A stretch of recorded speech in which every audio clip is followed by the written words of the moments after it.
Hi guys, well today another video of the In My Mailbox series. There's some stuff that I received in the last time, the last few days, weeks, etc. And I want to show you what I'm interested in or what I purchased for some projects in the future. Today I will show you stuff I have from Polin Electronics in Germany and from Aliexpress. Most stuff is from Aliexpress, of course. So let's start. So for the beginning, I have bought from Polin in Germany. I found these rather large knobs, king-size knobs. Not very expensive, €2.50 I think they costed. They are perfect with a 10mm shaft diameter for large power potentiometers, variacs, look at the size, variacs, or for what I want to use it for variable high voltage capacitors, vacuum capacitors. For what I will use that, you will see in the future. Yeah, so I took 3 of those. They will last quite a long. I think it's bakelite or something like that.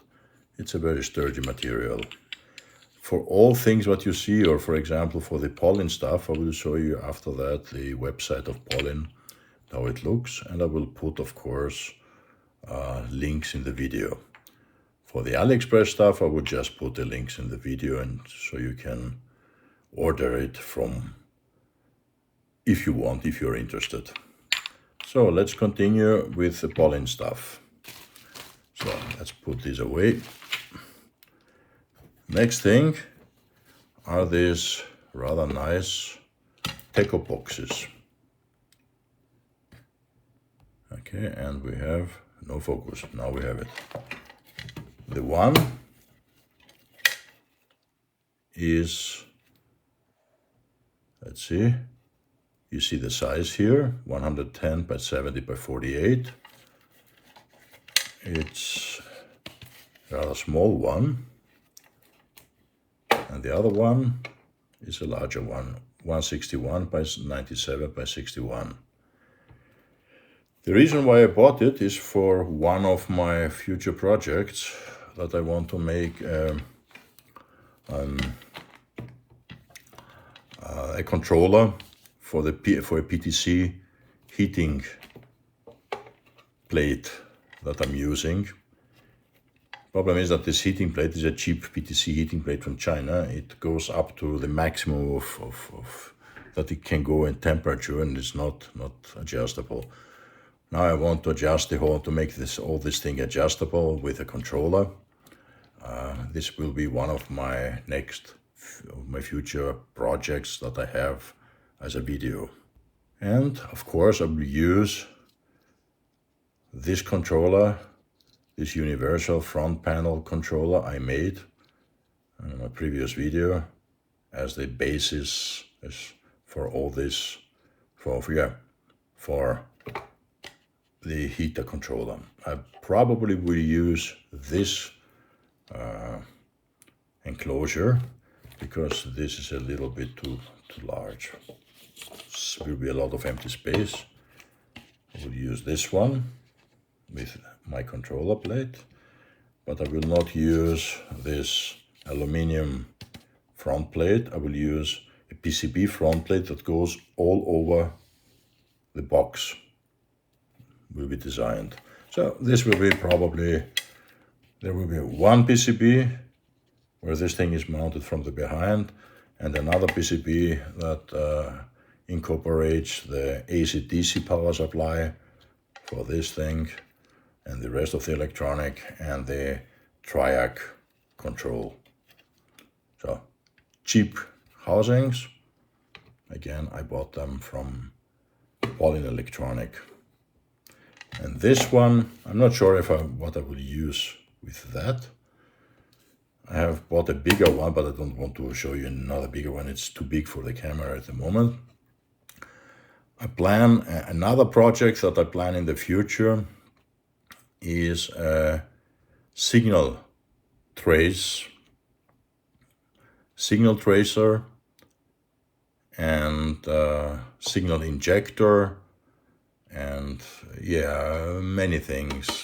And we'll probably put that in such a casing, either again with a dedicated PCB all over the casing, or one that fits in there. Okay, enough for the casings. Next thing is, of course, again for another projects I plan in the future.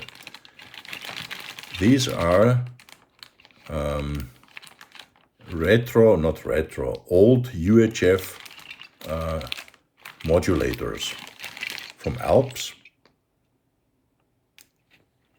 that can modulate audio and video, of course analog video, in every system that was used in the past, so PAL, SECAM, NTSC, and all the subsystems for it, and it will modulate it to the UHF channels 21 till 96.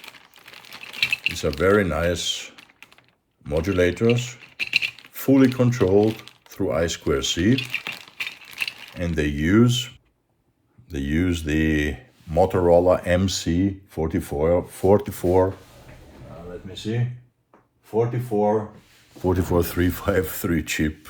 I had to read it. Of course, it's not the newest one, but you will ask me why I will do that. First of all, guess the price of this. New old stock, guys, 25 cents, EuroCents. The next lower price would be to give it away, to don't ask any money. 25 EuroCents. So the idea came, I will use that plus an analog TV and radio, FM radio tuner from Phillips.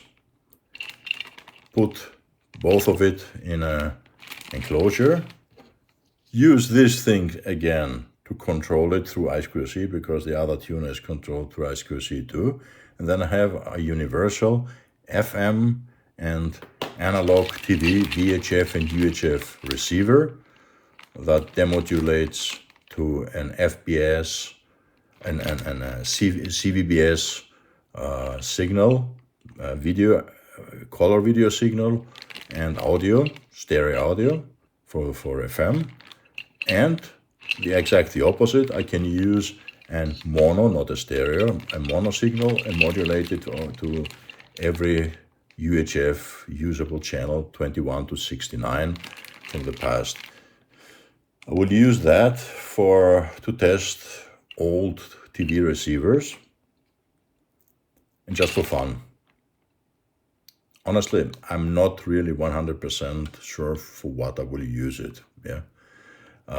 The first thing that I came in mind for this project that I plan, is because in the last time I received quite a lot of old TV pattern generators to repair, so I can test them, because I don't have any TV anymore that I have only a monitor, a CRT monitor, that I can test the geometry. Everything else is flat panels, and this doesn't match the geometry. So it would be a nice toy to have both, and a nice usage, of course, for my controller front panel. Look, click, click, click, click, click. But you will see this in another video, how to program it and how we'll made a small test program about it. So 25 cents each. nothing, you lose nothing for that. And then that is what I had from Pauline. The next we have something fall down. Distance holders. Of course, you saw them last time quite a lot. Let's bring it near, more near. But this time, the distance holders are not M3, are M2.5, 2.5 millimeters, the thread. 3 sizes. And there is a reason why I bought this in brass and 3 sizes in nylon. All of it 3.5 millimeters. Of course, for all of that, I will put links where you can get the stuff. And of course, the additional screws and nuts, 100 each. And screws and nuts, metallic, again 100 each. And guess for what that is? Of course, for that again. This will be for these 4 corners here, will be the fastening to the front plate with 4 screws and the distance holders to the front plate. So there is a madness in my system, mostly. And of course, because I saw them, I like them, some M3 acrylic screws. For whatever I will use them. Good to have them. Then I have a lot of caps. Tactile button knobs. All of them are for use, and this one too. Again, what do you think? For that, because I do not know if I will use these ones and or these ones. Depends on the situation and how we'll mount it. So I have from everything. They are cheap. And where is it? Here. I have to buy some more colors for that. This is, I took them only to see if they fit, and they fit perfectly. So, nothing really special, but it's good to have it again. Let's continue. So now we come a little bit closer to something more electronically. These really small, this is how they are readable, yeah. Really small USB to serial, TTL serial bridges. They use a chip that I use all the time in many variation, the CH340. Either the C, this is the C version that doesn't need an external quartz oscillator. There are smaller ones. The E version, that is a SOIC 8 or SSOP 8, I think. Anyway, this can be used for 3 and 5 volts. Here you have the 3-volt regulator. You have onboard LEDs for RX and TX. Here they are. And they can use, they are 1, 2, 3, 4, 5, 6 pins. CTS is not really necessary, but the TTR is used as a reset here. And on the back, you can strap it between 3 and 5 volts. And guess for what? Again, I put it inside now for programming this module here. And to be honest, I am a big fan of this CH340 series because they work. I never had a problem. The only thing is you need dedicated drivers. Okay, You install it once and you have it. Compared to the FTDI chips, that the most that come from China are fakes. So some work, some do not work, and are much, much more expensive than this one. And to be honest, I need a standard FTDI, USB to serial bridge.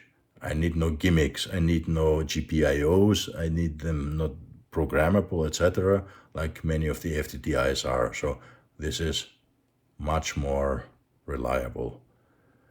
Yeah, and of course, I took them because I didn't have any with USB-C. I had with micro, mini, USB-A. I had many different, but not USB-C. And this is what I use for now. Cheap, and I will put the links in the description. I put 3 of them. This is something that always is needed. So let's continue. What we have here? Well, a lot. Let's go back a little bit with a zoom. I'm a big fan of the XT series connectors.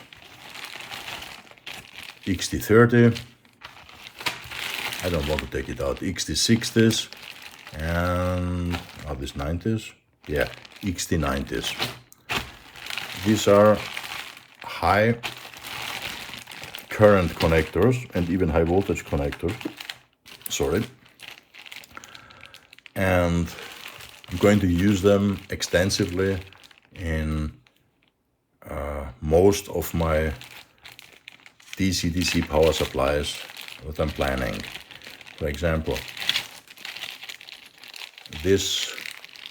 either this one or the PCB version of it, like that. I want this again, or the PCB version of that, will be used for the 70 watt or 100, 150 watt power supply that I'm planning, DC-DC. The bigger ones, the XT60, will be for the 500 series, what I'm planning. And this is how it looks. These are the XT60. Again, the PCB version and the normal version. You can use both of them on the PCB. That's vertical and that's just horizontal. You choose what is better for you. And the 90, yeah, it's just the 30, 60 and 90 comes from the current. They are, yeah, they should be able to carry. For example, there are many different sources. Let's say that for example, the XT30s should be have a constant working voltage, constant working amperage of 30 amps. Others say that you have a constant working amperage of 15 amps and only a peak of 30 amps. Same with the 60. Then you have a CW of 30 amps and peak 60 amps. The 90s, 60 amps, constant CW and 90 peak. Others say it is not so. Anyway, the truth is probably somewhere in between, and how the quality of the contacts is. I'm not going to use them up to the maximum amperage. I will use them to maximum of the 75% of the peak, and then we are at the safe side. So these, for example, are the XT series. Quite a lot of them. And I bought these two. These are XT 150, even more current capable. They should be able to carry 150 amps CW and 150 amps peak. Here you have it. Where do you have it here? Why does it say XD? Yeah, XD 150. These ones, I don't know where I will use them. These ones I will use probably in the high power supply, the high current power supply that I plan. I will not design it. I will use used ones from server power supplies in series, that each one would be capable of 120 amps at 12 volts or 24 volts, and I will put them in series to 24 or 48 volts. And then I will use these XT60s, but that's a future project. Yeah. So these are the high power connectors, and because we have high power connectors, the thing is that they need quite a lot of thermal capacity to solder these pins here, because they are quite big, even more the 90s. The plastic will get quite warm, and in the lower quality ones, could be possible to melt. Therefore, there is this gimmick here. I saw it on Aliexpress and I liked it. This is a help gizmo, where you, example, if you want to solder a XT90, for example, let's take one. We have to open it.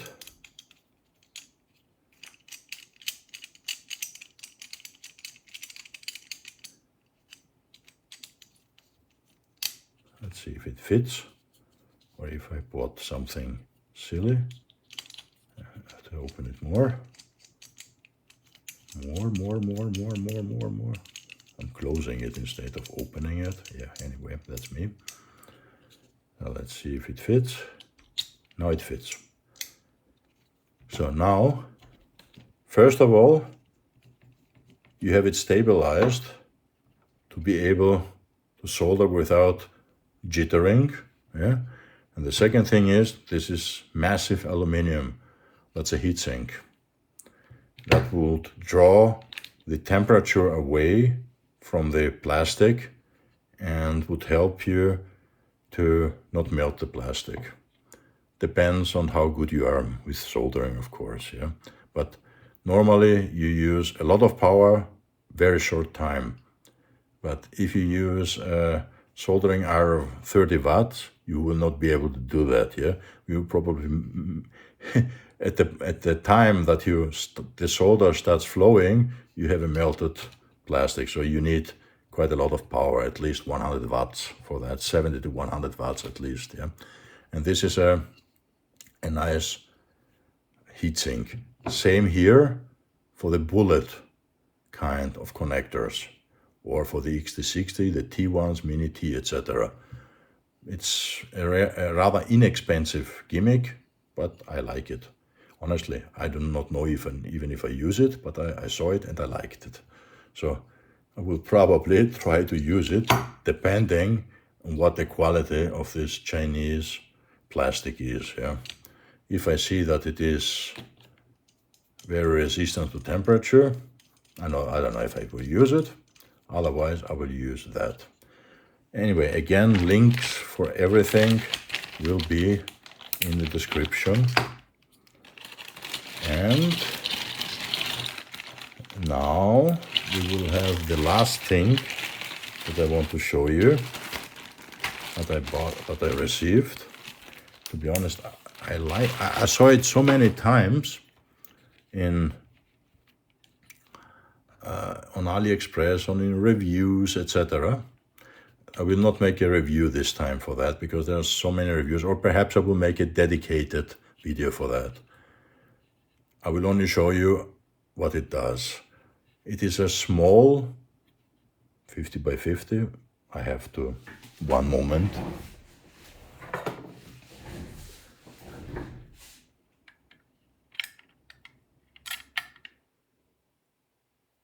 .55 by 55.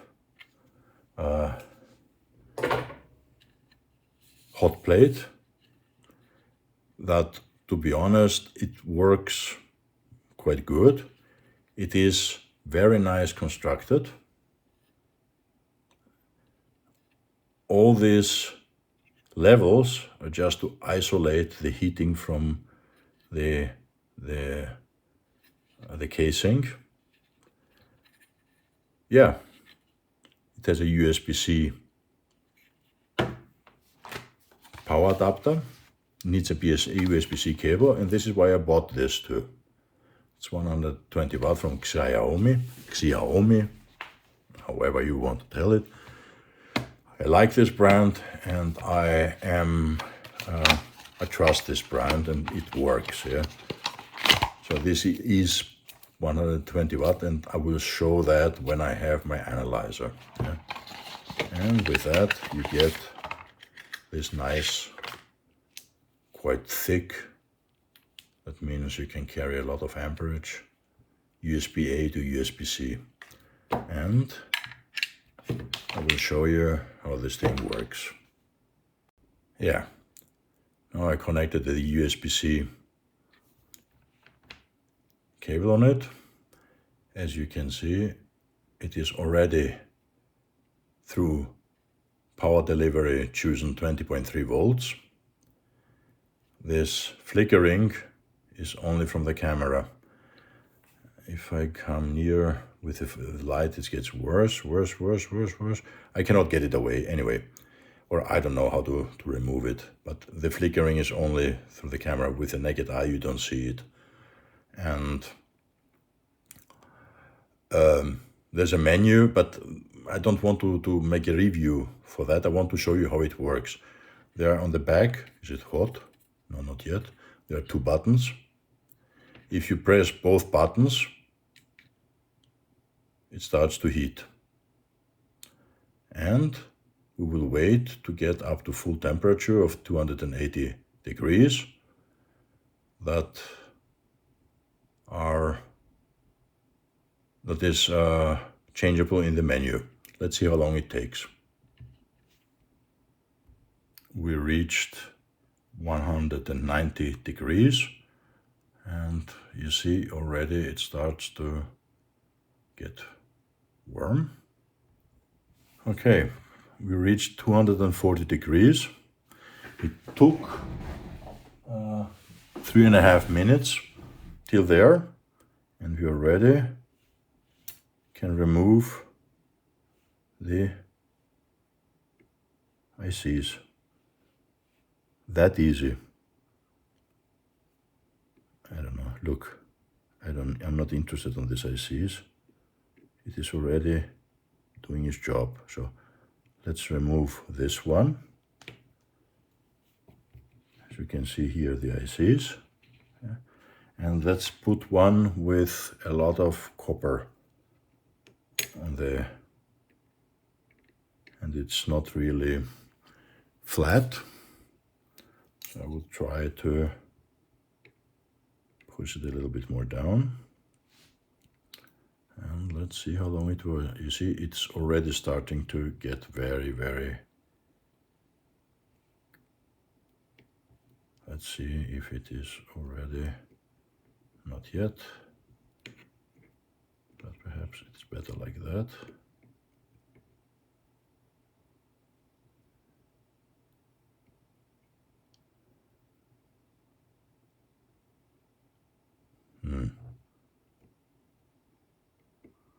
Takes a while. We're at the moment at 237 degrees, 39, 30, 240. Okay, that was it.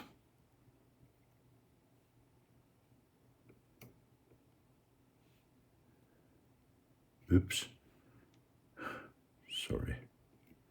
And that's it. This is how it works. I have one more. That is again quite difficult. I want this CPU to be removed. Let's see how long it will take.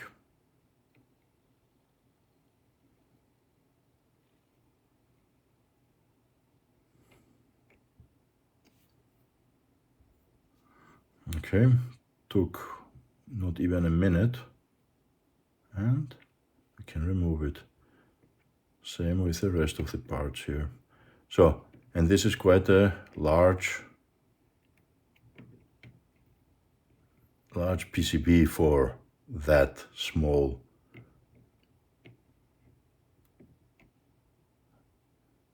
I want that. I have it. So, in my opinion, it works very well. So let's stop it to go down. Now it shuts down. And I don't need this thing anymore. Okay, I made it a little bit dirty. I have to clean it. Let's don't burn my hands. Yeah, it's hot. The PCB is still hot. For this small gimmick with quite a low price, this is the cheapest one I found. It works very well, to be honest. And even that I plan a bigger one that is equally controlled through a microcontroller and with LCD display, TFT display, this one is perfect because it takes so little space and is ideal for small PCBs, even in this size. Yeah, that's still hot. So that's what I wanted to show you for today. Guys, if you like my videos, if you like what you see, if you want to see more of this stuff that I'm buying, I'm getting, mostly for projects or for just to have it on stock, give me a thumbs up. Please subscribe to my channel. You help me with that more than you think. At the moment, almost 70% of my viewers are no subscribers. Guys, it's free. It doesn't cost anything, and it helps me a lot if you subscribe. And press the notification button to get informed when I have new videos. With that said, thank you very much for watching. See you next time. Stay safe, my friends, and wish you nice holidays. Cheers, bye.